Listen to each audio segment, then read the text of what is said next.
আসসালামু আলাইকুম, স্বাগতম সবাইকে আজকের ক্লাসে। এখন আমরা ক্লাস করব চতুর্থ শ্রেণীর বিজ্ঞান বিষয়ের 7 অধ্যায়।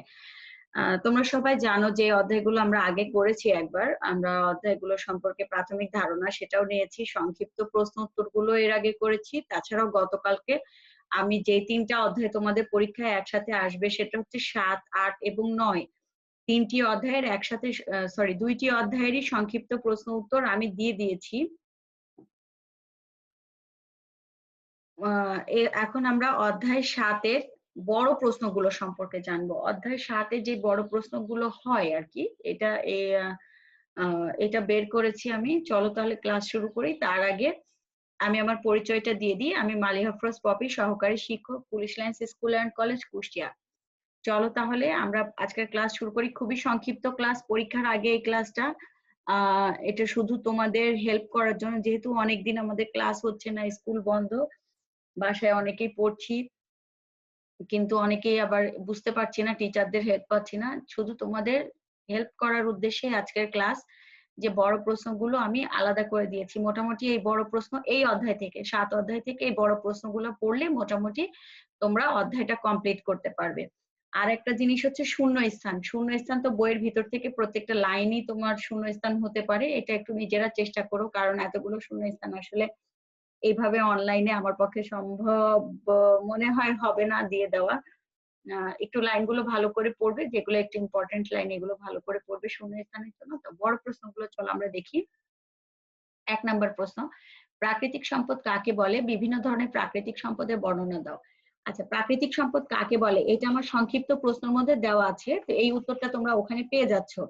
বাকি থাকছে হচ্ছে বিভিন্ন ধরনের প্রাকৃতিক সম্পদের বর্ণনা দাও। বিভিন্ন ধরনের প্রাকৃতিক সম্পদের বর্ণনা দাও, এটা দেখো তোমাদের মূল বই, যে বিজ্ঞান পাঠ্য বই, যেটা বোর্ডের বই, যেটা এখানে 48 এবং 49 পৃষ্ঠা, 48 পৃষ্ঠার নিচে থেকে 49 পৃষ্ঠার পুরোটাই এই বিভিন্ন ধরনের প্রাকৃতিক সম্পদের বর্ণনা দেওয়া আছে। হ্যাঁ, এখান থেকে তো আসলে এত বড় করে তো লেখা সম্ভব না, 4-5টা করে বাক্য প্রত্যেকটা সম্পদ থেকে, যেমন পানি সম্পদ, বনজ সম্পদ, ভূমি সম্পদ, খনিজ সম্পদ এবং অন্যান্য প্রাকৃতিক সম্পদ।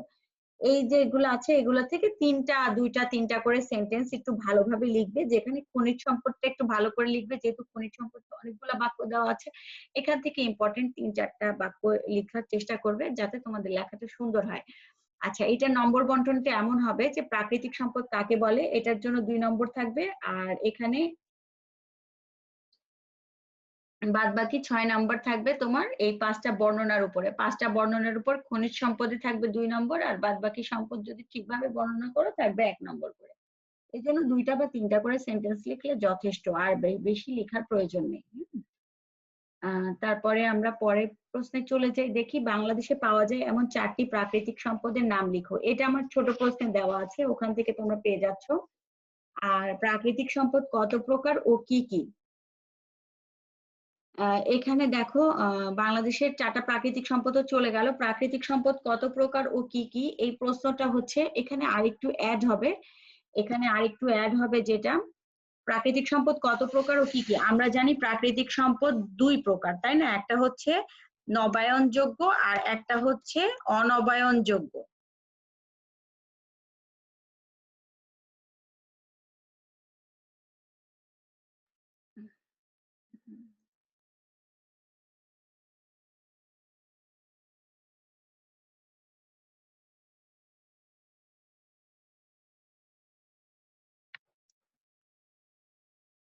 হ্যাঁ, এটা হচ্ছে তাহলে এটা প্রশ্নটা থাকছে তোমার, বর্ণনা দাও।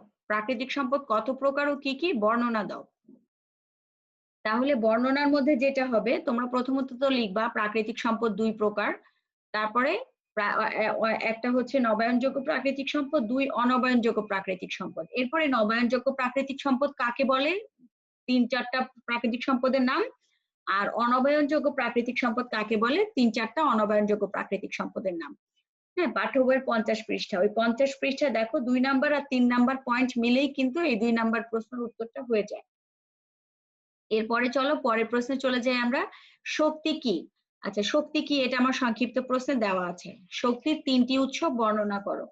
আচ্ছা, শক্তির 3টা উৎস এখানে দেখো 52 পৃষ্ঠায় 52 পৃষ্ঠা সূর্যের আলো, বায়ু প্রবাহ, পানির স্রোত, তেল, কয়লা এবং প্রাকৃতিক গ্যাস, মোট 4টা শক্তির উৎস দেওয়া আছে। এই 4টা শক্তির উৎস থেকে যে কোনো 3টা উৎস বর্ণনা করলেই হয়ে যাবে। যে কোনো 3টা উৎস তোমরা ভালো করে পড়বে। এটা 3 দুগুণা 6 আর শক্তি কি, এটাতে 2, 6 আর 2 8 নম্বর থাকবে।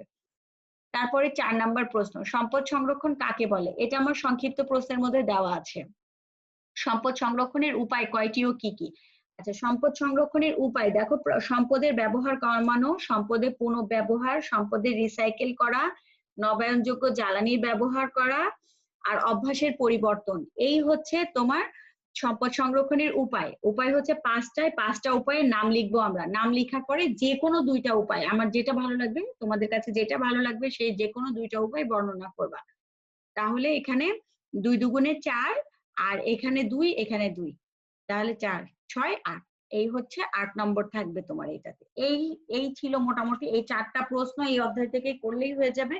তোমরা এই 4টা প্রশ্ন আজকে কমপ্লিট করে ফেলো। ইনশাআল্লাহ কালকের ক্লাসে আমি পরের অধ্যায় নিয়ে আবার মানে এভাবে বড় প্রশ্ন বা পরের অধ্যায় নিয়ে কথা বলবো। কালকে ইনশাআল্লাহ আবার দেখা হবে।